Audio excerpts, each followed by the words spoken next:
예, 하나님 말씀 열왕기상 4장 1절입니다. 솔로몬 왕이 온 이스라엘의 왕이 되었고 그의 신하들은 이러하니라. 사독의 아들 아사리야는 제사장이요 시사의 아들 엘리호렙과 아히야는 서기관이요 아힐롯의 아들 여호사밧은 사관이요 여호야다의 아들 브나야는 군사령관이요 사독과 아비아달은 제사장이요 나단의 아들 아사리야는 지방관장의 두령이요 나단의 아들 사붓은 제사장이니 왕의 벗이요 아이살은 국내 대신이요 압다의 아들 아도니람은 노동감독관이더라. 아멘. 예, 6절까지 봉독해 드렸습니다. 예, 솔로몬이 왕이 되었다. 온 이스라엘의 왕이 되었다. 사실 지난번 이미 1장에서 왕이 됐지요. 됐는데 이것을 굳이 또 지금 강조를 하고 있네요. 예, 지금 4장의 장면은 이스라엘 왕국을 세워가는 그 주역들을 소개하는 내용이 되겠습니다. 이스라엘이라고 하는 나라를 하나님께서 세우셨고 그 나라를 이런 사람들에 의해서 다스려지도록 그렇게 하셨다 그 말입니다. 거기에 첫 번째로 소개된 사람이 솔로몬 왕입니다. 그리고 두 번째 소개된 사람이 사독의 아들 아사리야는 제사장이요 이렇게 나오죠. 사독이 원래 제사장이었는데 그의 아들이 이제 또 그 제사장 임무를 승계를 받아서 대를 이어서 충성을 하게 됐습니다. 이 왕과 제사장 또 한 직임이 더 있기는 하지요. 그것은 이제 선지자인데 선지자는 어떤 임명직이 아니에요. 임명직이 아니다 보니까 선지자는 여기서 일단은 빼놓고요. 하나님이 그때그때 필요할 때마다 하나님이 세워주시는 자이기 때문에 그래서 선지자는 직임이라고 이렇게 직분으로 따로 이렇게 임명을 하지는 않지만 여기는 이렇게 임명된 사람 또는 하나님이 공식적으로 세움을 있게 한 사람 그 사람들을 소개하는데 그 대표가 바로 왕이고 제사장입니다. 이들은 하나님께서 기름을 부어 특별히 세우시는데요. 기름을 붓는다고 하는 것은 사람이 임의로 세우는 것이 아니고 위로부터 하나님께서 세우게 하신다는 뜻이에요. 하나님이 세우신다는 뜻이에요. 물론 다른 직임도 당연히 하나님이 세우시는데 어쨌든 기름 부어 세우신 자로 하여금 임명을 해서 세우는 거니까 이제 한 단계가 더 건너가는 거죠. 그래서 일단은 기름 부어 세우는 그 3직에 대해서 먼저 이제 언급을 앞서서 하는 겁니다. 이게 굉장히 중요하기 때문에. 그래서 이들은 철저하게 자기들 임의로 할 수가 없습니다. 보통 왕 하면은 왕은 뭐든지 다 자기 마음대로 한다 이렇게 생각하는데 물론 세상 왕은 그럴 수 있어요. 하지만 이스라엘의 왕은 그렇게 해서는 큰일 납니다. 그렇게 하다가는 망합니다. 사실 선왕 다윗 같은 경우도 하나님의 말씀에 철저히 순복을 했던 사람이고 늘 하나님의 말씀에 귀를 기울이고 하나님께 물어서 답을 구하고 그리고 행동했던 사람입니다. 그럴 때는 실수도 없었고요. 그럴 때는 항상 성공을 했습니다. 전쟁을 나가면 반드시 이겼고요. 승리를 거두었습니다. 그런데 하나님께 기도하지 않고 행했다가 실패를 본 경험이 몇 번 있지요. 그 대표적인 것이 다윗의 범죄 때와 좀 관련이 있는데요. 예를 들면 바세바 사건 때도 그때는 전혀 하나님께 묻지 아니하고 자기 임의로 욕정을 불태웠던 거죠. 그렇게 해서 그 결과는 간음과 또 그 우리아를 적진에 보내가지고 죽게 하는, 살해하는 이런 아주 무지막지한 범죄를 저질렀죠. 그리고 또 한 번의 큰 사건은 하나님께 묻지 아니하고 인구조사한 거. 인구조사하는 바람에 그것 때문에 이스라엘 전역에 온역이 일어나고 그것 때문에 많은 사람들이 죽임을 당하는 그 무서운 일들이 발생했죠. 물론 그거 역시도 하나님께서 장차 수많은 죄인들을 구속하기 위한 그 희생의 제단을 만들기 위해서 하나님이 하셨다는 것은 나중에 그 아라우나의 타작마당에 그 재앙이 멈췄잖아요. 멈추면서 거기에 하나님의 집이 세워지는, 그래서 솔로몬 성전이 지어질 터로서 마련이 되어지고, 그것이 나중에 결국은 하나님께서 당신의 백성들의 죄를 속해주는 그런 섭리로 발전이 되어지긴 합니다. 하지만 어쨌든 하나님께 묻지 아니하고 했던 일은 항상 실패가 됐었다. 그래서 특히 기름 부음 받은 자는 자기 임의로 뭘 할 수가 없습니다. 항상 하나님께로부터 말씀을 듣고 받아가지고 그것을 행해야 됩니다. 이게 이제 원칙이에요. 그래서 지난번에 왜 솔로몬에게 꿈에 나타나셔가지고 내가 너에게 무엇을 줄고 했을 때, 그때 이 솔로몬이 구한 내용이 그거였습니다. 다른 거 아니고 하나님의 말씀을 듣는 그 마음을 주십시오. 이렇게 얘기를 합니다. 듣는 마음을 주십시오.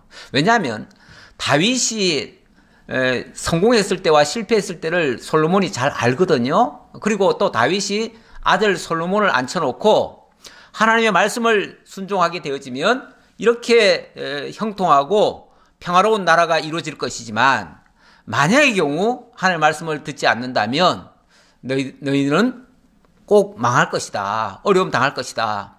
이런 경고도 받았거든요. 그러니까 하나님이 물었을 때에 다른 거 아무것도 안 구했습니다. 다른 거 아무것도 안 구하고 하나님의 말씀을 듣는 그 마음을 달라고 그렇게 기도를 했어요. 그 하나님의 말씀을 듣는 것이 곧 지혜거든요. 그래서 네가 원수 구하지도 않고 원수를 버려달라고 구하지도 않고 또 부와 명예도 구하지 아니하고 오직 그 듣는 마음만 달라고 하니까, 하나님의 지혜만 달라고 하니까 내가 하나님의 지혜와 뿐만 아니라 더불어서 부와 영광까지도 다 주겠다. 이렇게 하나님께서 축복하신 거죠. 그 복을 주시겠다고 강복을 하신 거죠. 자, 그랬는데 이렇게 세움을 입은 솔로몬, 그리고 사독의 아들 아사리야, 이거는 참 모범적인 승계입니다. 원래 아버지가 하던 일을 자식이 그것에 대한 보람을 갖고 기쁨으로 그 직무를 수행한다면 그 직임의 승계는 나쁘지 않습니다. 좋은 겁니다.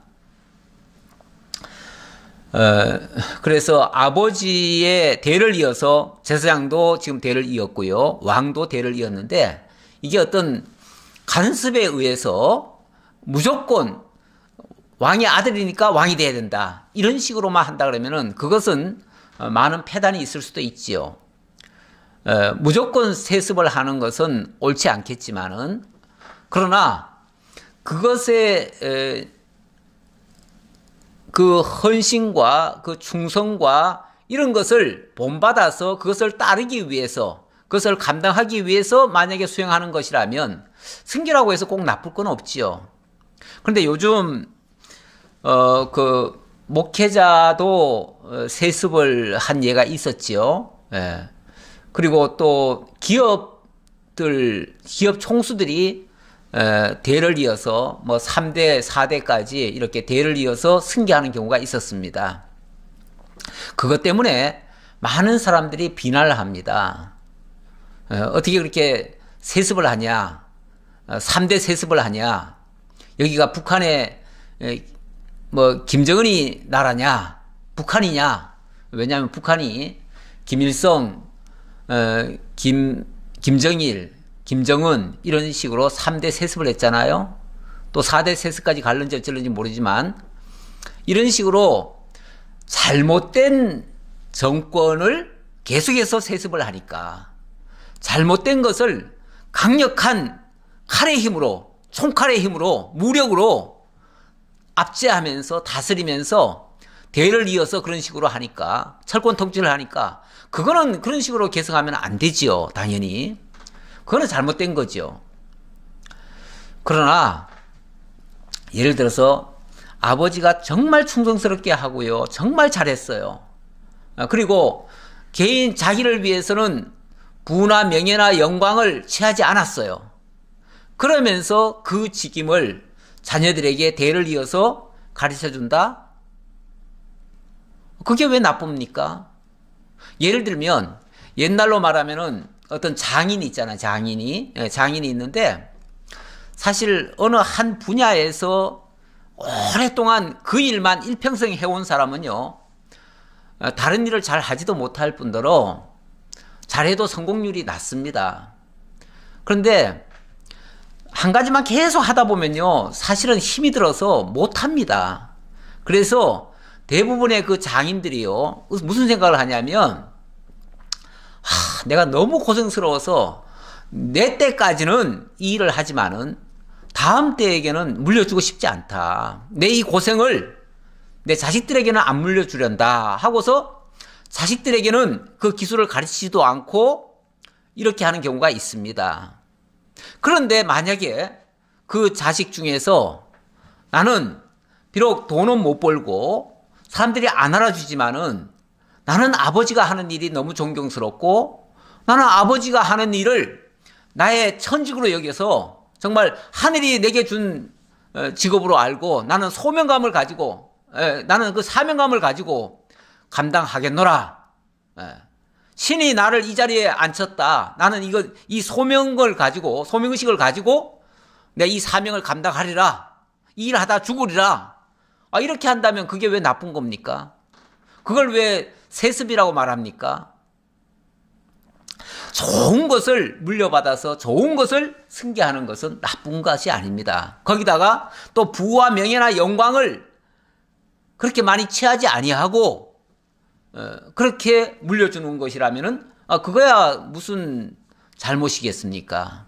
그런데 세상에서 그 승계하는 것을 욕을 먹는 이유는 그렇게 해서 얻어놓은 부와 명예나 권세나 권력이나 힘이나 이런 것들이 어마어마하게 큽니다.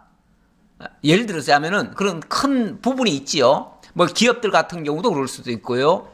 아니면 교회도 작은 교회라면 절대 그렇게 욕심을 안 낼 겁니다. 그런데 큰 교회, 대형 교회, 거기에는 많은 재산도 있을 수 있고요, 많은 영광도 있을 수 있습니다. 그런데 그거를 놓기 싫어가지고 자기 자식이 자격도 안 되는데, 그런 의식도 없는데, 소명의식도 없고 자격도 없고 능력도 안 되는데 어거지로 그 직임을 물려주거나 어거지로 그 재산을 물려주거나 그 권세를 물려주거나 한다면 그거는 잘못된 세습이죠. 그런 걸 비판하는 것이지, 정말 소중한 일을 남들이 아무도 안 해도 나 혼자라도 이걸 지켜가겠다, 그 역사와 전통을 나는 지키겠다라고 한다면은 그게 왜 나쁜 겁니까? 그건 좋은 거지요. 그러니까 세상적인 어떤 부귀 영화와 상관없이 그 어떤 소명으로 받아서 하는 일은 좋은 겁니다. 하나님이 주셔서 하는 일이라면 좋은 거다, 그런 얘기예요. 그래서 누가 어떤 일을 했다 해서 무조건 비판을 하는 게 아니고, 그런 어떤 잘못된 방법으로 편법까지 써가면서 부정하게 하는 일들에 대한 비판이지, 올바른 만약에 계승이라면 좋은 겁니다. 물론 우리 교회는 그런 세속적인 방법을 따라서 하는 건 아니죠. 전적인 하나님의 주권적인 역사에 의해서 해야 되겠지요.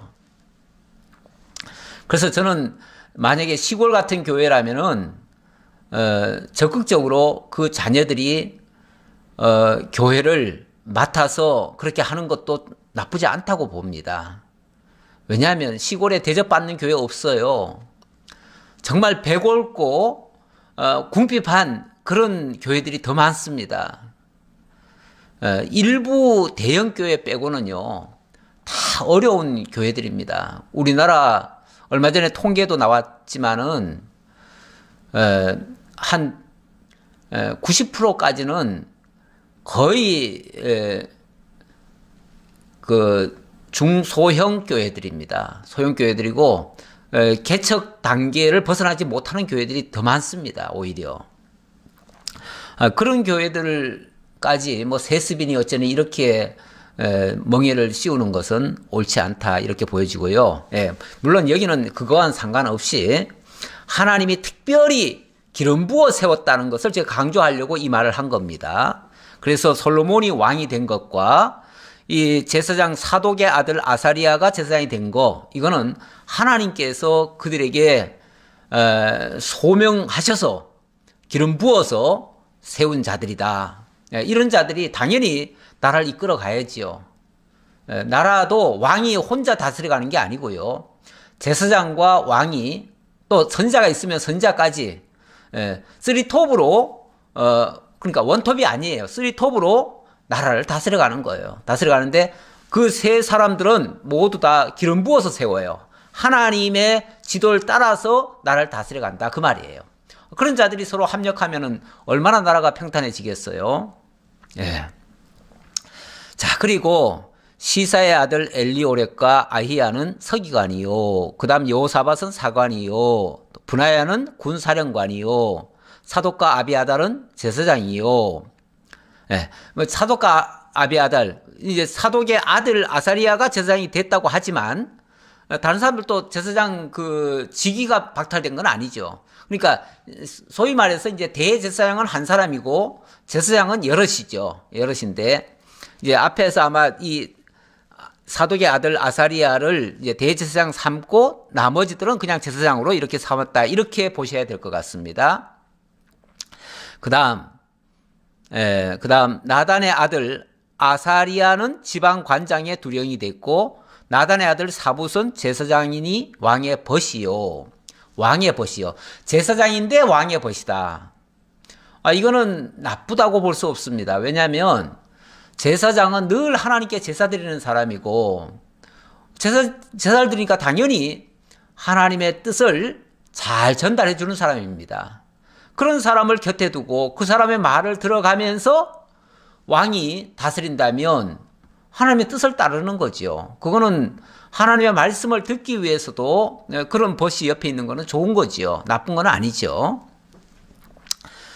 자, 그리고 아히살은 국내 대신이요. 압다의 아들 아도니람은 노동감독관이더라. 국내 대신 노동감독관. 이제 왕궁의 국내 대신이니까 왕궁 안을 다 다스리는 자, 모든 그 왕궁 안의 살림살이를 다 책임지는 자죠. 오늘날로 말하면 경제부총리 정도 되겠죠. 경제부 장관, 경제부총리 정도 되겠죠. 그리고 이제 노동감독관이라고 하면 이거는 이제 백성들을 다스리는 자인데, 물론 오늘날의 직제와는 좀 다르겠지만 뭐 온 백성들을 행정장관이라고도 할 수 있겠죠. 온 백성들을 잘 관리할 수 있도록 이렇게 하는 일. 요즘은 행정자치부 장관인가요? 그렇게 보통 표현하는데 그 정도로 보면 되겠습니다. 솔로몬이 또 온 이스라엘에 12지방 관장을 두매 그 사람들이 왕과 왕실을 위하여 양식을 공급하되 각기 1년에 한 달씩 양식을 공급하였으니, 또 전국을 12로 나눠 가지고 12지방에다가 관장을 세웠대요. 오늘날로 말하면 이제 전국 도지사가 되겠죠. 도지사를 세워 가지고 한 달에 한 번씩은 각 도를 돌아가면서 이번 달은 예를 들어서 1번 도가 나라에 그 필요한 것을 공급을 했다면 다음 달은 또 두 번째 도가 그렇게 하고, 이런 식으로 이제 계속해서 나라를 골고루 일하도록 했다 그 얘기죠. 왕이 지방을 골고루 일을 하게 한 겁니다. 지금으로 말하면은 지금은 우리나라 같은 경우는 이제 지방자치단체장이 돼버렸죠. 지방자치권이 행사되는 바람에 지방에서 각자 살아갑니다. 그런데 옛날에는 중앙집권이기 때문에 지방도 골고루 혜택도 같이 주고 또 의무도 같이 지웁니다. 그렇게 해서 왕실에서 필요한 것은 각 지방이 공급할 수 있도록 일종의 세금을 그렇게 내도록 하는 거죠. 그 대신 또 혜택도 같이 주겠지요. 이렇게 했다. 이거는 매우 질서 있게 나라를 다스렸다. 그런 의미로 이해하시면 되겠습니다. 그들의 이름은 이러하니라. 에브라임 산지에는 벤호리요, 마가스와 사알빈과 베세메스와 엘론 베타나에는 벤데겔이요, 아룹붓에는 베네셋이니 소고와 헤멜 온 땅을 그가 주관하였으며, 각 지방의 그 관장들을 지금 소개하는 내용이죠. 그래서 어느 지역은 누가 다스렸다 이렇게 하는 내용입니다. 11절.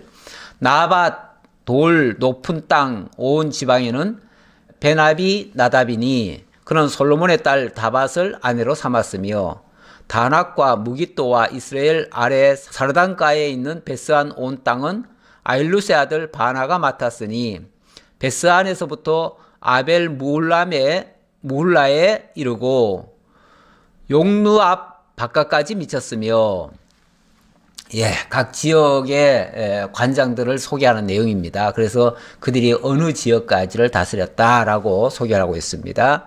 길르앗 라못에는 벤게벨이니 그는 길르앗에 있는 므낫세의 아들 야일의 모든 마을을 주관하였고, 또 바산 아르고베 땅에 성벽과 높이장이 있는 60개의 큰 성읍을 주관하였으며, 마하나임에는 이또의 아들 아히나답이요, 납달리에는 아히마아스이니 그는 솔로몬의 딸 바스맛을 아내로 삼았으며, 아셀과 아루셀은 후세의 아들 바하나요. 아무래도 그 왕과의 관계가 있는 사람들이 많이 이렇게 파송이 된 것 같습니다. 아무래도 옛날 그 왕권 시대 때는요, 그 완전히 대적편에 있든지 아니면 왕과 전혀 무관한 사람들을 세울 수는 없습니다. 왜냐하면 전혀 다른 쪽에 있는 사람들을 세우면은 반란이 일어날 확률이 높아요. 그래서 왕의 측근 사람들을 많이 세웠어요. 여기 뭐 아까 보니까 솔로몬의 딸과 결혼한 사람도 있고 뭐 이렇습니다. 그리고 또 이 충신들의 자녀들, 그런 자들을 또 보내기도 하고요. 이렇게 했습니다. 어찌 보면 다 연관이 있는 사람들이겠죠. 확실히 소위 말해서 신분이 확실한 사람들, 충성도를 확인한 사람들, 이런 사람들을 세웠겠지요. 자, 그 다음 납달리에는 아히마아스이니 그는 솔로몬의 딸 바스맛을 아내로 삼았으며, 아셀과 아루세는 후세의 아들 바하나요. 후세의 아들 바하나다. 이 후세도 지난번에 굉장히 충성스럽게 솔로몬에게 협력한 사람입니다. 근데 그의 아들을 또 이렇게 관장으로 보냈습니다. 이사가르는 바루아의 아들 여호사밧이요, 베냐민에는 엘리의 아들 시므이요, 엘라의 아들 시므이요, 아모리 사람의 왕 시온과 바산 왕 옥의 나라 길르앗 땅에는 우리의 아들 게벨이니 그 땅에서는 그 한 사람만 지방장관이 되었더라. 여기는 아모리 사람의 왕 시온과 바산 왕 옥의 나라 길르앗 땅, 여기는 사실은 이방 땅이죠. 이방 땅인데 이방 땅에도 솔로몬이 이 관장을 보내서 그쪽을 다스리게 했다. 그러니까 이방 땅이지만 솔로몬 왕국에 편입이 된 거죠. 솔로몬 왕국이 굉장히 커졌잖아요. 커졌으니까 그만큼 다스리는 그 지역이 넓어지고 그런 곳에 이 솔로몬이 믿을 만한 사람들을 이렇게 파송했다. 이렇게 보시면 되겠습니다. 유다와 이스라엘 인구가 바닷가에 모래같이 많게 되며 먹고 마시며 즐거워하였으며, 여기 먹고 마시며 즐거워하였다. 흔히 우리 그런 말 하죠. 태평성대였다. 이런 표현을 하는데, 바로 이 솔로몬 이 시대가 이스라엘 역사 가운데서 가장 태평성대였습니다. 하기야 솔로몬이라고 하는 이름 자체가 평화, 평강 이런 뜻이거든요. 평화를 가리키는 말이니까, 샬롬에서 나온 말이니까요. 그러니까 그때가 가장 평화의 시기가 될 것을 하나님께서 이름을 통해서 먼저 알려주신 거예요. 쉽게 말하면은 원래 솔로몬의 원칙상으로는 왕이 될 수 없는 사람이잖아요. 왜냐하면 원래 그 다윗의 불의의 씨앗으로 태어난 자고요. 그리고 서열로도 아홉 번째 왕 정도, 아홉 번째 아들 정도가 됩니다. 그러다 보니까 이 솔로몬이 왕 차지를 하려면요, 한참 멀었습니다. 한참 멀었는데 하나님께서는 이 솔로몬이 태어나기도 전에 나단 선자를 보내가지고 이제 네가 아들을 낳을 건데 아들을 낳으면 그의 이름을 여디디아라고 해라. 왜냐하면 하나님의 사랑을 입은 자다. 그리고 그의 이름을 솔로몬이라고 지어라. 그렇게 이제 알려주신 거예요. 그러니까 여디디아라는 말은 일종의 애칭이죠. 그거는 이름은 아니에요. 이름은 아닌데 하나님의 사랑을 입은 자란 뜻이고, 그리고 그의 이름은 솔로몬이다. 평강이다. 평강의 왕이 될 것이다. 그 얘기죠. 이렇게 말씀하시더니 형제들이 자중질환이 일어나가지고 형제들끼리 서로 치고받고 싸우고 그러다가 영모에 연루되고 그러다 보니까 전부 다 탈락이 돼버린 거죠. 탈락되고 마침내 솔로몬, 다른 형제들이 영모에 가담할 때 이 솔로몬은 오히려 경계 대상이었죠. 다른 형제들에게. 다른 형제들의 미움을 받거나 또는 다른 형제들로부터 따돌림을 받았던 솔로몬이었는데 오히려 그러는 바람에 영모에 가담하지 않고 다윗이 이 솔로몬을 왕으로 세운 겁니다. 이것도 결국 하나님께서 그렇게 해주시겠다고 말씀하시고 이루어진 그 결과물입니다. 그러다 보니까 당연히 하나님이 세워놓은 왕국이고 솔로몬을 통해서 이룰 나라니까 샬롬의 나라죠. 그래서 평강이 일어났고, 그래서 먹고 마시며 즐거워하였다. 이 솔로몬 시대가 이렇게 태평성대가 이루어졌다. 그 얘기죠. 이거에 대한 증거입니다. 자, 그래 놓고 솔로몬이 그 강에서부터 블레셋 사람의 땅에 이르기까지와 애굽 지경에 미치기까지의 모든 나라를 다스림으로 솔로몬이 사는 동안에 그 나라들이 조공을 바쳐 섬겼더라. 솔로몬이 그 강에서부터, 그 강이란 말은요, 이게 유브라데 강을 얘기하는 겁니다. 왜냐하면 일찍이 하나님께서 아브라함에게 약속을 했거든요. 뭐라고 약속했냐면 유브라데 강에서부터 애굽 그 하수까지, 그 바다까지, 바닷길까지 다 너의 땅이 되게 하겠다라고 했는데, 사실 그게 그렇게 여호수아가 정복해 들어갈 때 그렇게 되지 않았거든요. 그렇게 되지 않았고, 그 뒤에도 이스라엘 땅이 그렇게 크지 않았어요. 크지 않았는데 다윗 때 돼가지고 다윗이 가는 곳곳마다 다 점령을 했어요. 그래서 완전히 이스라엘로 편입을 안 시켰다 할지라도 그들을 다 복속시켜서 그들로부터 조공을 받았어요. 그러니까 결과적으로는 유브라데 강, 저 북쪽에 유브라데 강, 거기서부터 남쪽에는 애굽 하수까지 몽땅 다 이스라엘 땅이 돼버린 거죠. 이게 일찍이 아브라함에게 약속했던 그 말씀을 하나님이 이루어 주셨다라고 하는 증거예요. 그 언약 성취의 증거를 이렇게 소개하고, 그러면서 솔로몬이 사는 동안에 그 나라들이 조공을 바쳐 섬겼더라. 그러니까 애굽 하수에서부터 저 유브라데 강 그 북쪽이나 그 남쪽에는 아직 이스라엘 땅은 아니지만 솔로몬이 다 다스리면서 그들로부터 조공을 받았다. 그러니까 실질적인 통치 국가가 된 거지요.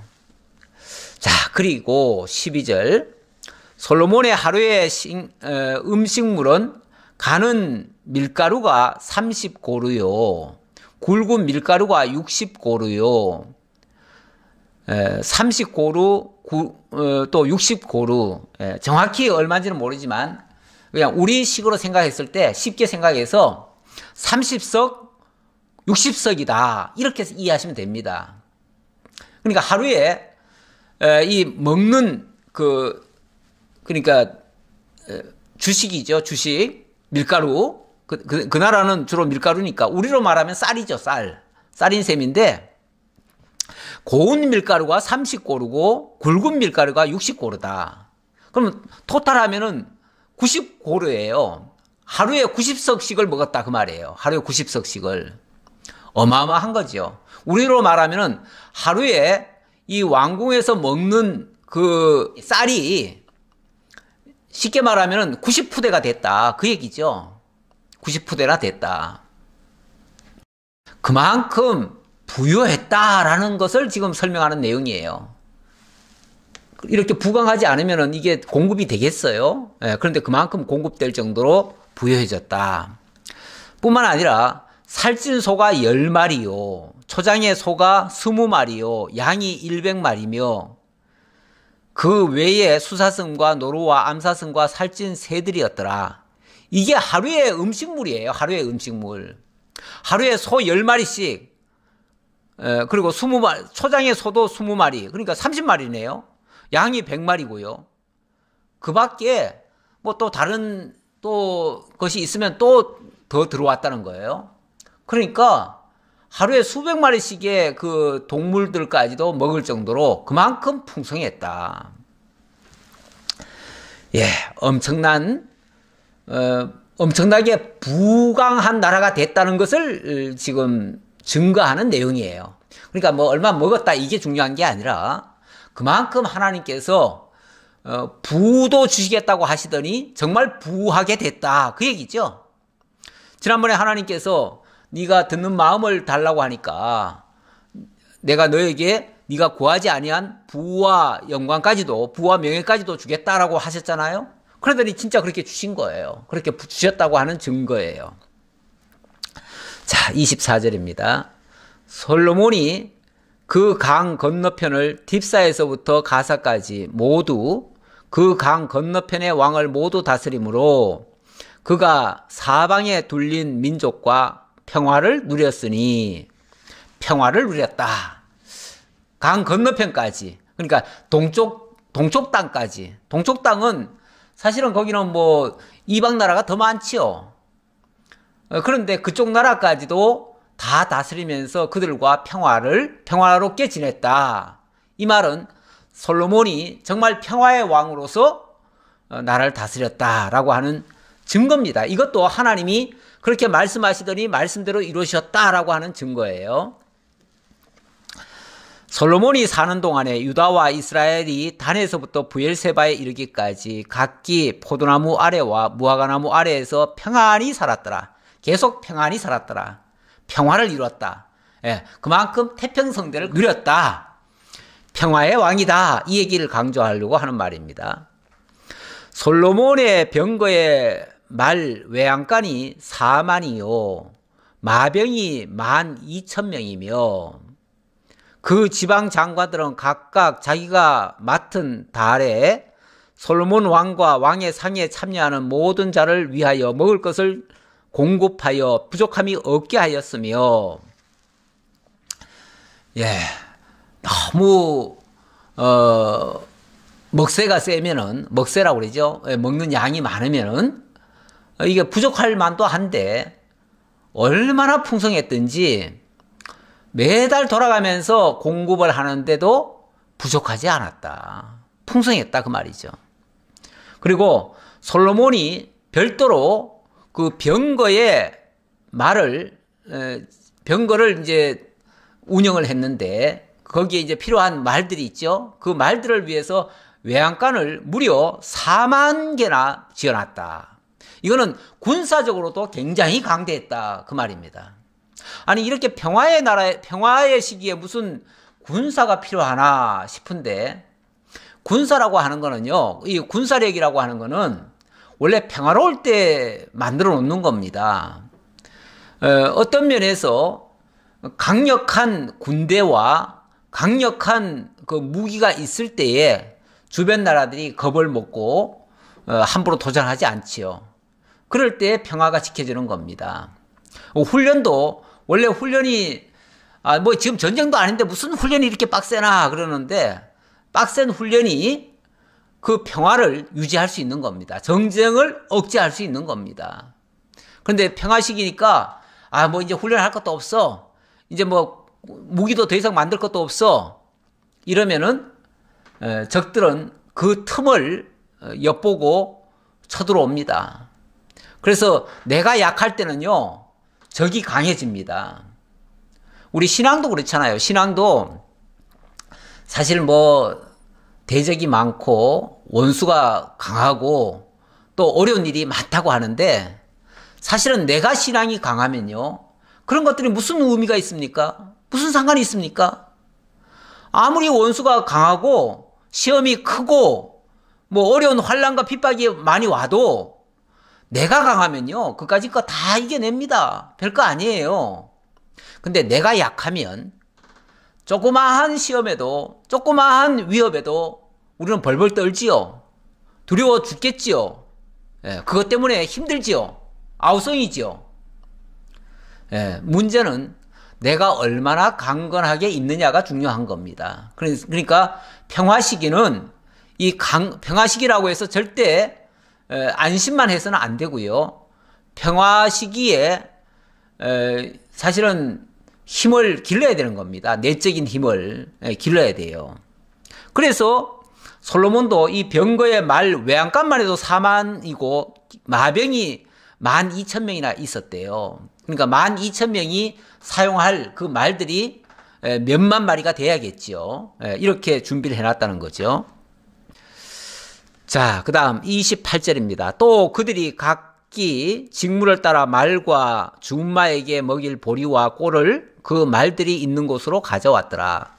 말들이 많으니까 아무래도 그 말들에 필요한 먹이도 많이 필요하지요. 근데 그 말 먹이들도 항상 부족하지 않도록 공급했다 그 말이죠. 이만큼 풍요로웠다라는 뜻입니다. 그걸 지금 설명하느라고 이렇게 여러 가지 말을 한 겁니다. 그 다음 29절입니다. 하나님이 솔로몬에게 지혜와 총명을 심히 많이 주시고 또 넓은 마음을 주시되 바닷가에 모래같이 하시니.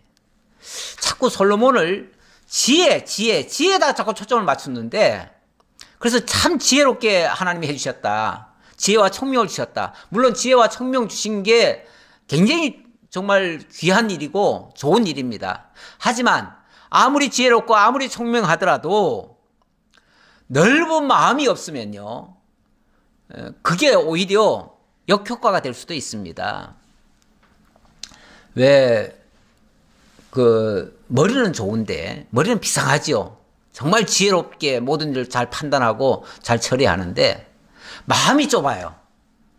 마음이 좁으면은 남의 말에 귀를 잘 기울이지 않습니다. 남의 말을 못 들어줘요. 포용력이 낮아요. 그러면은 그 지혜를 가지고 내가 지혜롭다는 거 생각으로 내 주장을 하지요. 내 뜻을 관철하려고 하지요. 이러면 이제 독선이 되는 겁니다. 그 지혜는 독선을 만들어요. 왜 내가 잘 안다고 하는 사람들이 대부분 보면은 독선적으로 가잖아요. 그 이유가 그 사람이 무식해서가 아닙니다. 똑똑한 거예요. 지혜로운 거예요. 지혜로운데 마음이 좁아요. 남을 배려할 줄 몰라요. 남의 입장 고려하지 않고 내 뜻, 내 생각 이것만 관찰하려고 하지요. 그러면은 이건 마음이 좁은 것은 사실은 지도자의 자격에서는 이거 미달입니다. 지도자는 사실 물론 뭐 지혜롭고 마음 넓고 다 다 포용되면 더 좋지요. 더 좋은데 만약에 어느 한쪽이 더 우선이라면은 넓은 마음이 더 좋을 것 같아요. 제 생각에는. 넓은 마음. 사실은 하나님께서 내가 무엇을 줄고 했을 때 이 솔로몬이 구한 게 사실은 지혜가 아니라 지혜를 주세요 이게 아니라 넓은 마음을 달라고 한 거거든요. 듣는 마음을 달라고 한 거거든요. 왜냐하면 하나님의 말씀을 들어야 그 듣는 데서부터 지혜가 나오니까요. 그래서 지혜는 어찌 보면 넓은 마음 속에서 나오는 거라고도 볼 수 있어요. 그러니까 저는 먼저 우선순위를 따진다면 넓은 마음이 더 중요하다, 더 우선돼야 된다라는 뜻으로 말씀드렸습니다. 그래서 하나님이 지혜와 총명을 많이 주셨는데 또 넓은 마음을 주셔서 바닷가에 모래같이 하셨다. 얼마나 많은 지혜와 넓은 마음이 있었는지 그 포용력이 마치 바다 같았다. 이런 뜻이죠. 바다에 모래 같았다. 이 말은 셀 수 없을 만큼 많았다. 그런 뜻이죠. 그 뜻인데 우리 왜 넓은 마음을 바다 같은 마음 이렇게도 얘기하죠. 포용력이 넓다. 원래 지도자는 포용력이 넓어야 됩니다. 그래서 정말 어린 사람의 귀에도 말에도 귀를 경청하는 그런 자세. 언젠가 대통령이 어린아이가 무슨 얘기하니까 어린아이 귀에 자리에 이렇게 앉아가지고 듣더라고요. 그게 나는 굉장히 좋은 마음 같아요. 어린아이의 말이라도 무시하는 게 아니라 그 말을 들으려고 하는 자세. 물론 뭐 거기서 옳고 그른지는 듣는다고 해가지고 다 그대로 합니까? 그건 아니죠. 옳고 그름을 또 판단하고 분별하지요. 그런 것들이 지혜와 총명으로 이루어지는 거 아니겠어요? 그러니까 일단은 다 들어주는 거죠. 들어주고 그 다음에 지혜롭게 판단해서 총명으로 이렇게 행동을 해야겠지요. 솔로몬의 지혜가 동쪽 모든 사람의 지혜와 애굽의 모든 지혜보다 뛰어난지라. 동쪽 모든 사람의 지혜.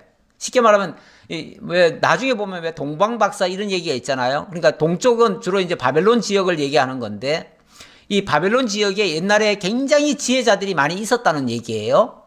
그런데 거기에 있는 모든 지혜자들보다도 더 지혜가 많았다. 그리고 애굽은 저 남쪽입니다. 남쪽에 지혜자란 지혜자들 다 더한 것보다도 더 많은 지혜가 있었다. 그 얘기죠. 이 솔로몬이 얼마나 지혜로웠는지 그 지혜의 크기를 이렇게 얘기를 합니다. 그럼 모든 사람보다 지혜로워서 예스라 사람 에당과 마홀의 아들 헤만과 갈골과 다르다보다 나음으로 그의 이름이 사방 모든 나라에 들렸더라. 사방 모든 나라. 다시 말하면 아까 동쪽과 남쪽을 얘기했는데 거기뿐이 아니라 서쪽과 북쪽의 나라들에게도 소문이 났다는 얘기예요. 이 솔로몬의 지혜가 온 세상에 다 전파가 됐다 그 말이에요. 그래가지고 그동안에 유명하다고 하는 그 지혜자들 이름을 지금 몇 사람 열거하면서 그 사람들보다도 더 지혜로웠다 라고 얘기하면서 얼마나 지혜로웠는지 그 증거로서 이렇게 표현을 합니다. 32절. 그가 잠언 3000가지를 말하였고 그의 노래는 1005편이며 이 솔로몬이 잠언을 3000가지나 말하였대요. 우리 왜 잠언서 성경 있잖아요. 이 잠언서 같은 그런 내용을 무려 3000개나 지었다는 거예요. 그러니까 지혜로운 말은 다 썼다는 거예요. 물론 우리 성경에는 그 중에 극히 일부가 기록이 된 거죠. 그게 다가 아니죠. 솔로몬이 썼다고 하는 3000가지가 다 여기에 기록된 게 아니고 그 중에 일부가 정말 이렇게 선택이 돼서 우리 성경에 기록이 돼 있는데 그거 말고도 사실은 많았었다는 얘기예요. 뿐만 아니라 그의 노래는 1005편이며 그랬는데 우리도 시편이 쉽게 말하면 노래죠. 노래인데 솔로몬의 노래가 무려 1005편이나 됐었다. 그러니까 우리가 왜 시 1편, 2편 이렇게 얘기하잖아요. 편이라고 하잖아요. 그 편이 무려 1005개나 됐었다. 물론 우리 성경에는 솔로몬의 그 시가 다 들어오지는 않았어요. 몇 개만 들어왔어요. 몇 개만 들어왔는데 그거 말고도 엄청나게 많았다. 잠언이라고 하는 거는 정말 지혜의 말씀이죠. 지혜로운 말씀인데 이제 하나님의 뜻을 분별하고 이 세상 살아가는 모든 이치를 통달된 그런 이제 내용들이죠. 그런 내용들을 글로 기록을 해가지고 후대에게 전하기 위해서 적어놓은 내용이고요. 노래라고 하는 것은 하나님의 그 영광, 하나님의 은혜를 찬양하는 그런 내용이죠. 내용인데 이게 이제 하나님께 향한 것들은 어찌 보면은 우리 성경에 기록이 돼 있을 테고요. 또 사람에게 뭐 쓴 거는 아마 채택이 안 됐을 수도 있어요. 그러다 보니까 그 개수는 엄청나게 많은데 우리에게 다 소개는 안 됐다. 하지만 엄청났다. 그것이 솔로몬의 지혜임을 지금 증거하고 있는 내용입니다. 예. 그리고 그가 또 초목에 대하여 말하되 레바논의 백향목으로부터 담에 나는 우슬초까지 하고, 예. 그러니까 이 솔로몬이 아는 그 지혜와 지식 이런 것들의 그 범위가 얼마나 크고 넓은지 저 바벨론의 그 백향목에서부터 시작해가지고 담장에 나는 우슬초까지 세상에 모르는 게 없더라. 그 말이죠. 모르는 게 없더라. 다 알더라. 큰 일만 아는 게 아니라 소소한 일까지 다 알더라. 저 광활한 그런 것도 알지만은 우주도 알지만은 진짜 마이크로 세계까지도 알더라. 그 말이죠. 예, 아주 미세한 것까지 다 알더라. 원래 그 하나님의 창조의 원리, 하나님의 섭리의 원리를 알고 나면 이 세상이 어떻게 구성되어 있고 어떻게 운영되는지가 사실은 어느 정도는 보이죠. 보여요. 그게 어찌 보면 지혜라고도 할 수 있는데 우리가 하나님의 말씀을 통해서 하나님이 어떻게 운행해 가시고 어떻게 창조하셨고 어떻게 섭리해 가시는지를 우리가 배웠잖아요. 배우니까 세상을 살아가는 이치도 알게 되는 거죠. 그래서 하나님의 말씀이 정말 능력이 되고 힘이 되고 세상을 이기는 그런 승리의 원동력이 되는 거죠. 바로 그런데 거기에 제일 선구자가 쉽게 말하면 솔로몬이었다 그 말이죠. 그가 또 짐승과 새와 기어다니는 것과 물고기에 대하여 말한지라. 그러니까 이 솔로몬이 말한 게 어느 한 뭐 특정한 곳에서만 똑똑했다가 아니에요. 우리 왜 세상에서 박사 그러잖아요. 박사 그러는데 솔직히 요즘 박사들은요. 어떤 사람은 기생충만 연구해가지고 기생충 박사가 됐어요. 어떤 사람은 소만 연구해가지고 소박사가 됐고요. 어떤 사람은 수박만 연구해가지고 수박에 씨 없는 수박 만들어가지고 수박 박사가 됐어요. 네. 그래서 요즘 박사들은요, 어느 특정 분야에 하나만 잘 아는 거예요. 하나만. 그런데 이 솔로몬의 이 박학다식 하는 거는요, 모든 부분에서 정말 그 범위를 측량할 수 없을 정도로 전 분야에 대해서 통달을 한 사람이다. 그 말이에요. 이런 통달은 하나님의 말씀의 능력입니다. 이거는 세상에서 배워가지고 되는 게 아니에요. 참 가끔 보면은 시골에 노인분들 보면서 참 놀랍기도 해요. 시골에 사시는데 한글도 배운 적이 없어요. 진짜 뭐 학교를 초등학교를 국민학교도 안 가봤어요. 이런 분이 기도할 때 보면은 어쩌면 그렇게 하나님의 그 섭리에 대해서 정말 잘 알고 하나님에 대해서 드높이고 하나님을 찬양하고 이렇게 기도하면서 하는지 몰라요. 그걸 보면서 와, 하나님을 아는 지식과 하나님을 깨닫는 그 마음, 이런 지혜와 이런 명철은 세상 학문 가지고 되는 게 아니다. 이거야말로 진짜 하나님이 주신 은혜로 되어지는 것이고 하나님을 아는 지식이 성령을 통해서 그 속에 주어진 것이다. 이렇게 보여집니다. 틀림없죠. 우리 하나님께서 그렇게 해가시는 일들입니다. 그러니까 이게 짐승, 새, 기어다니는 거, 날아다니는 거, 물고기, 바닷속에 있는 물고기까지도 다 안 되잖아요. 이건 뭐 정말 하나님 주신 지혜 아니고서 어떻게 아니 솔로몬이 무슨 뭐 바닷속을 들어가 봤겠어요. 아니면 저 공중을 날아다녀 봤겠어요. 그런데 다 알잖아요. 이건 하나님의 창조의 원리를 아니까 아는 거예요. 하나님의 말씀 속에서 다 깨달은 겁니다. 자, 그랬더니 34절, 사람들이 솔로몬의 지혜를 들으러 왔으니 이는 그의 지혜의 소문을 들은 천하 모든 왕들이 보낸 자들이더라. 그냥 단순히 구경 삼아 온 게 아니고요.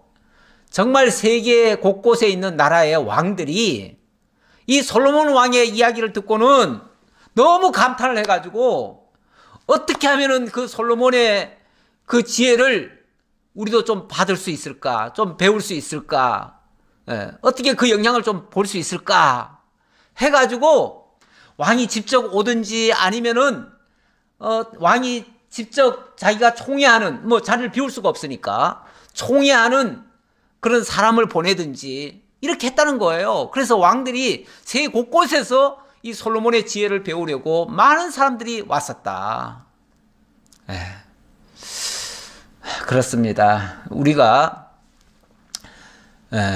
하나님 말씀에 우리가 깊이 새겨져 있고 우리들 속에서 그 말씀이 우러나오고 그것이 세상을 아는 지혜로, 지식으로 이렇게 모든 것을 다 통달하는 그런 능력으로 나타나게 되어지면 사람들도 우리를 찾게 될 겁니다. 우리 곁으로 오려고 할 겁니다. 그렇잖아요. 세상에서 뭐 어떤 사람은 노래 잘 불러도 막 지난번에 보니까 노래 잘 부르는 가수 구경하겠다고 막 3만 명이 막 모여들고 막 그랬다고 그래요. 그렇잖아요. 어떤 사람들 뭐 말만 좀 잘해도 또 그렇게 사람들 몰려들고 하잖아요. 우리가 하나님의 말씀 정말 보호배 같고 진주 같은 이 정말 값진 이걸 지금 갖고 있는데 이걸 깨닫는 자라면은 어찌 가까이 오려 하지 않겠어요. 물론 뭐 모르면은 못 오죠. 모르면 못 오는데 알면 오게 될 것이다. 그리고 그것을 사모하는 자들은 오게 될 것이다. 그렇게 생각이 됩니다. 물론 이 하나님의 말씀은 세상과는 또 달라요. 세상과 달라가지고 하나님의 말씀으로 이루어진 것들을 세상 사람들이 꼭 좋아하지는 않습니다. 왜냐하면 세상의 그 물질이나 세상의 부요와는 좀 차원이 다르니까요. 그래서 깨닫지 못하고 그 가치를 모르니까 좀 희소성이 있기는 합니다만은 어쨌든 솔로몬의 지혜는 온 세상 사람들이 다 보려고 그렇게 달려왔다. 나중에 우리 주 예수 그리스도의 지식을 아는 지식이 만천하에 선포되어지고 온 천하의 사람들이 예수께로 몰려들 것을 가르쳐주는 일종의 예표적인 사건이라고도 볼 수 있습니다. 정말 참 지혜자는 우리 주 예수 그리스도 아니십니까? 그 지혜를 들으려고 지금 온 세계 만민들이 이 진리의 말씀을 향해서 지금 나오고 있잖아요. 바로 그렇게 되는 거죠. 우리 뭐 개개인이 그렇다는 게 아니고 우리 주 예수가 진짜 지혜자시죠. 그 지혜의 대왕이시죠. 그 말씀을 들으려고 온 천하의 만민들이 예수님 말씀 앞으로 지금 다가오고 있습니다. 이거는 우리가 지금도 목도하고 있는 모습이죠. 기도하겠습니다. 아버지 하나님 감사합니다. 우리 하나님 저희를 사랑해 주셔서 일찍이 하나님의 사랑을 입어서 정말 지혜의 대왕이 된 이 솔로몬의 그 업적들을 오늘 살펴보았습니다. 하나님이 함께 하실 때 하나님의 말씀을 듣는 마음을 달라고 기도한 솔로몬에게 하나님께서 지혜를 주시고 또 부와 명예도 주시고 정말 평화의 나라가 이루어지도록 이렇게 역사해 주셨음을 저희들이 깨달았습니다. 참으로 놀라운 그 은혜 속에 저희들도 살기를 원합니다. 하나님의 말씀을 듣는 마음이 넓어지게 하시고 그로 말미암아 지혜와 명철을 가지고 하나님의 영광을 찬양하며 살아가는 행복한 자들이 다 될 수 있도록 인도해 주옵소서.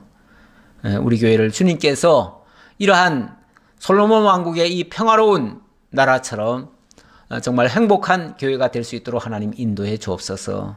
모든 걸 감사드리옵고 예수님 이름으로 기도하옵나이다. 아멘.